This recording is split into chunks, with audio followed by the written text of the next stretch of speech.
अस्सलाम वालेकुम एवरीवन, कैसे हैं आप लोग। कल हुआ है पाकिस्तान और इंडिया का मैच। सबके दिल बहुत टूटे हुए हैं। इतनी बुरी परफॉर्मेंस हम उम्मीद नहीं कर रहे थे। आखिर इतना बुरा हाल क्यों हुआ, खास तौर पे बैटिंग का। हमारे साथ इस पर बात करेंगे हमजा। अस्सलाम वालेकुम सर, वालेकुम अस्सलाम। कैसे हैं आप। अल्लाह का शुक्र। हमजा, क्या भाई, पाकिस्तान ने तो बहुत दिल तोड़ दिया दोबारा से। वैसे इट्स नॉट जी। न्यू, लेकिन क्या इतनी इस तरह की परफॉर्मेंस की उम्मीद थी। मुझे तो थी जो काफ़ी सारे शायकीन जो कि पाकिस्तान क्रिकेट को बहुत अरसे से स्पेशली पिछले 1 डेकेड से फ़ॉलो कर रहे हैं, उन सबको ऐसे ही रिज़ल्ट की उम्मीद थी। लेकिन फिर भी क्योंकि शायकीन इस तरह के आप कहें कि ढीठ हैं कि वो फिर उम्मीद करते हैं कि सेम चीज़ें करने के बाद डिफरेंट रिज़ल्ट एक्सपेक्ट कर रहे हैं। तो पाकिस्तान और इंडिया के अभी अगर आप देखें सलमान अली आगा की कैप्टेंसी में ही कम से कम ये चौथा किसी बड़े इवेंट के अंदर पाकिस्तान और इंडिया का टी20 मैच हुआ है, चारों में सेम रिज़ल्ट और वन ऑफ टू रिज़ल्ट्स होता है, या तो हम अच्छा फ़ाइट करते हुए फ़ेज़ेज़ में 3-4 के अंदर हम अच्छा फ़ाइट करते हुए एक हम्म। किसी जगह पे आके कोलैप्स कर देते हैं, या फिर हम बिल्कुल ही मैच वन साइडेड ऐसे तरीके से हारते हैं कि शायकीन के जो है दिल टूट जाते हैं और हर दफ़ा लोग तैयार करते हैं कि इसके बाद नहीं देखेंगे। लेकिन यस। ऑब्वियसली हर उसके अंदर सपोर्टर्स दोबारा किसी डिफरेंट रिज़ल्ट की तवक्को करते हुए हो जाते हैं और बेस के ऊपर वही सिलेक्शन के मसाइल हैं जिनके ऊपर हम पहले बात कर चुके हैं। माइंडसेट के मसाइल हैं। इस गेम को हमने बहुत ही आपको नहीं प्रेशर पे लगता कि सवार ये किया। बहुत बड़ी गलती थी कि आपने टॉस जीता और उसके बाद उन्हें पहले पारी दे दी नहीं, बैटिंग की? चेज़ करना मेरा ख़्याल में ठीक डिसीजन था।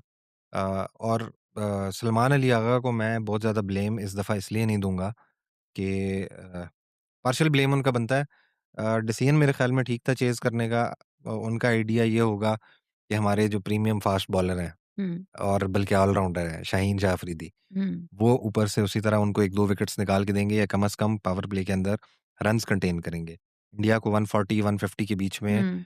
रोक के और वो चेज़ डाउन करने का प्लान था, जो कि बैकफ़ायर कर गया लेकिन और अगर 150 भी होते तब भी हुँ, बैकफायर ही होना था। मेरा नहीं ख़्याल। फिर शायद कहीं हम गेम के अंदर होते। दूसरी चीज़ ये हम पिछले कुछ अरसे से बात करते आ रहे थे इंटेंट वाली जो हुँ, चलती आ रही थी, उस वक़्त बाबर भी ऑब्वियसली टीम में नहीं थे।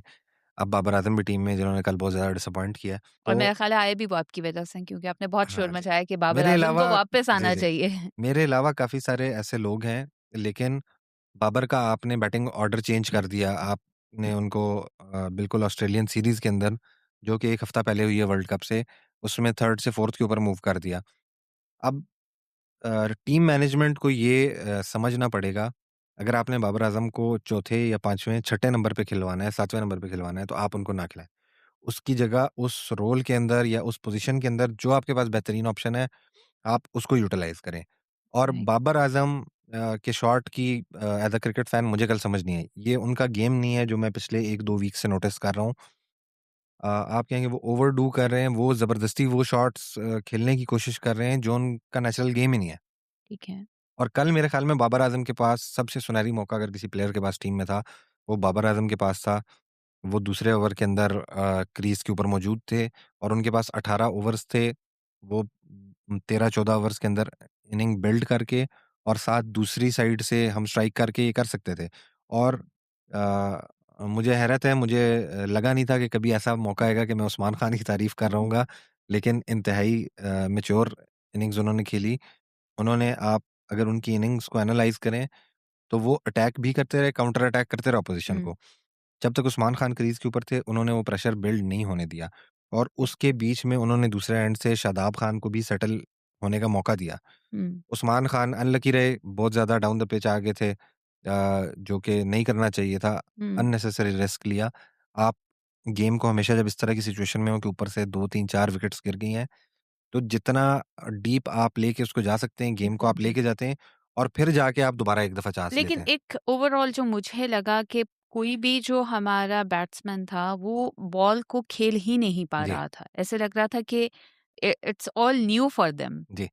अच्छा, ये इस तरह की सिचुएशन आपने इंडिया के मैचेस में स्पेशली देखी होगी, या हमारी बॉलिंग लाइन की या हुँ, बैटिंग लाइन की या दोनों की। बॉलिंग लाइन फिर भी कुछ थोड़ा-सा क्लिक कर जाती है, बैटिंग लाइन के हमेशा ये इश्यूज़ रहे हैं। अगर आपको याद हो लास्ट जो 24 का वर्ल्ड कप था यूएस का, हमें शायद 48 बॉल्स पे 48 चाहिए थे, रन बॉल हुँ, चाहिए था। हमारे पास मोहम्मद रिज़वान उस वक़्त शायद खेल रहे थे ग़ालिबन, और हमारे हाथ में विकेट्स भी थी, 6-7 विकेट्स थी।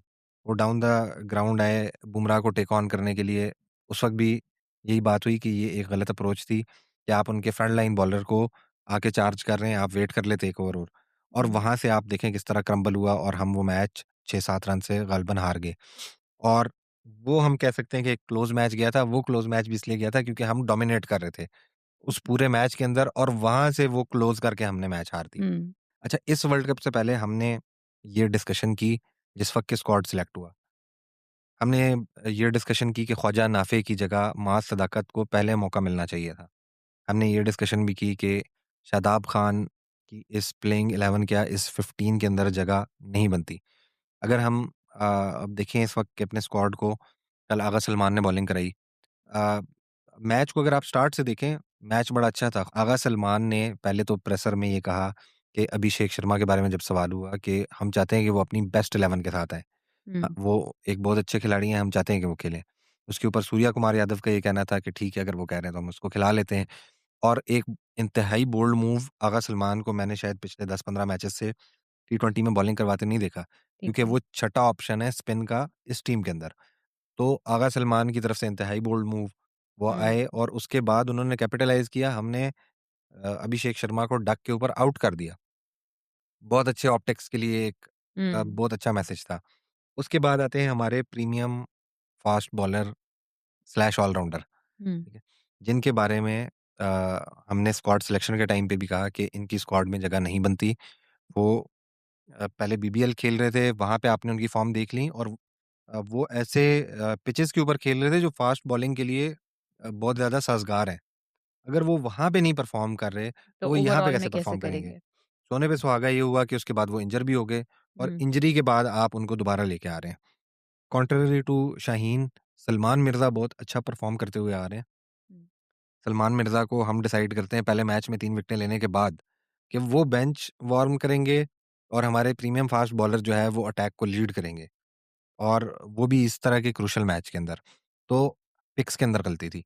दूसरा, क्योंकि ये स्पिन फ्रेंडली ट्रैक्स हैं, हुँ, अगर आपको फ़ास्ट बॉलिंग ऑप्शन चाहिए तो फ़हीम अशरफ को आप एज़ अ ऑलराउंडर खिला रहे हैं, आप उनसे 2 या 3 ओवर फ़ास्ट बॉलिंग करवा अगर लें। आपने करवानी है, वो आप फ़हीम अशरफ से करवा लें। राइट, अगर फिर भी इसके बाद आपकी जो ख़्वाहिश है वो पूरी नहीं होती फ़ास्ट बॉलिंग की, तो आपके पास बैकअप पे सलमान मिर्ज़ा मौजूद हैं, उनको स्क्वाड के अंदर होना चाहिए।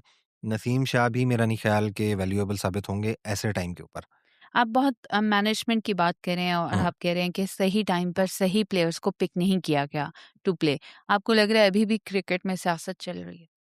अभी भी हमने सबक नहीं सीखा?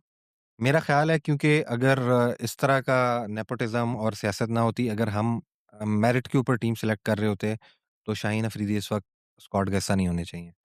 हुँ, शादाब खान की टीम में जगह नहीं बनती।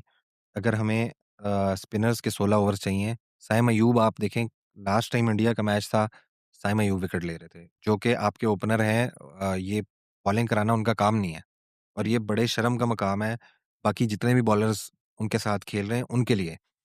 और इसके बाद मुझे समझ नहीं आती है कि साइम अयूब के ऊपर तनकीद की होती है, ठीक है, बैटिंग में वो स्कोर नहीं कर रहे, लेकिन कंट्रीब्यूट कर रहे हैं और इम्पैक्ट क्रिएट कर रहे हैं, ठीक एग्ज़ैक्टली। है? टी20 के अंदर आपको इम्पैक्ट क्रिएट करना होता है। जिस वक़्त ईशान किशन सिंगल हैंडेडली अब एक ओपनर आउट हुआ है, उसके बावजूद आपको 77 रन करके जा रहे हैं 87 में से। यानी हुँ, कि 10 रन किए हैं बाकी लोगों ने, तिलक वर्मा ने 10 बॉलें खेली हुई हैं, वो सेटल होने की कोशिश कर रहे हैं, और वहाँ पे वो एक साइड से किसी और ही ज़ोन में बंदा खेल रहा हुँ, है। वहाँ पे उसकी विकेट लेना बहुत ही ज़्यादा मेरे ख़्याल है क्रूशियल विकेट थी। वहाँ से भी दोबारा कैपिटलाइज़ किया जा सकता था।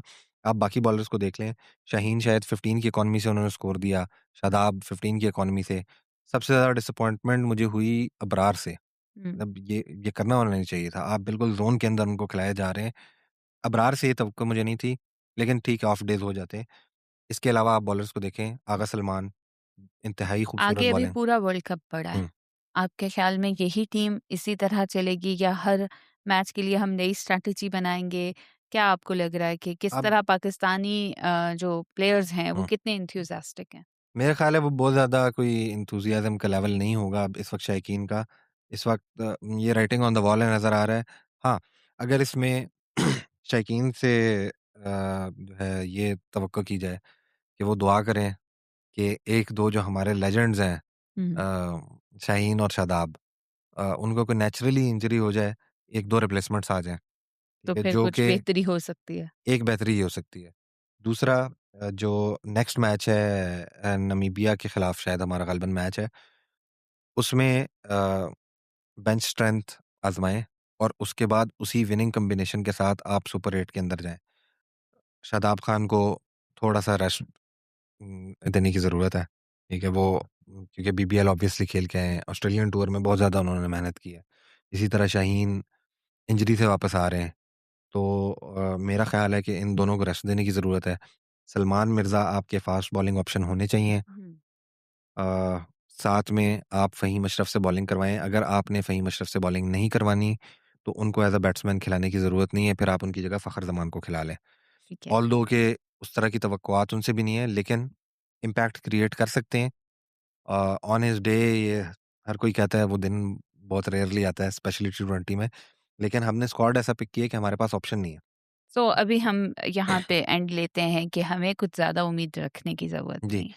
बस छोटा-सा एक ओवरऑल इसके ऊपर अगर मैं बात करूँ, तो शायकीन की तवक्को ये होती है कि आप कम से कम लड़ते हुए हारें, यस, ठीक है? आपसे जीतने की परफ़ॉर्म तो तवक्को नहीं है। करें ना, परफ़ॉर्म हाँ, करें, ऐसा फुल लगे ऐसा परफ़ॉर्मेंस ना दें। लगे कि एक कोई क्लब की टीम खेल रही है और एक कोई इंटरनेशनल टीम हुँ, खेल रही है। ऐसा लगना चाहिए कि 2 इंटरनेशनल टीम्स खेल रही हैं। स्क्वाड के लिए हम बहुत ज़्यादा लेट हो चुके हैं। मैंने पहले भी ये बताया था कि इस तरह की पिचेज़ पे आपका सबसे अच्छा बॉलर अब्बास अफरीदी होगा। हुँ, उनको हमने मिस किया इस टूर्नामेंट में से। माज सदाकत की बात हुई थी कि उनको मौका मिलना चाहिए, नहीं तो ये राइज़िंग कप वगैरह जो आप करवा रहे हैं, इधर टीम्स भेजने का कोई फ़ायदा नहीं है। अगर उस राइज़िंग टैलेंट को आपने मौका नहीं देना। ख्वाजा नाफे को तीसरा मैच है, आपने बेंच के ऊपर बिठाया हुआ है, आपने अगर इम्पैक्ट ही क्रिएट करना है, हुँ, तो उस्मान खान जितनी इनिंग्स ख्वाजा नाफे खेल सकते हैं। राइट, या शायद ज़्यादा बेहतर अगर आपने उनसे 2-3 शॉट्स लगवाने हैं अच्छे, तो ख्वाजा नाफे भी लगा लेंगे। राइट, आपको एक एक्स्ट्रा बैट्समैन की ज़रूरत है स्क्वाड में, जो कि तेज़ खेले। राइट। बाबर को वैसे तो मेरा ख़्याल है कि नेक्स्ट मैच में रेस्ट करवाना चाहिए, लेकिन अगर एक मौका दे देते हैं, तो कोई मज़ायका नहीं होगा, लेकिन उनके जो रोल है, उसके साथ एक्सपेक्टेशंस क्लियर होनी चाहिए। Thank you. Thank you so much.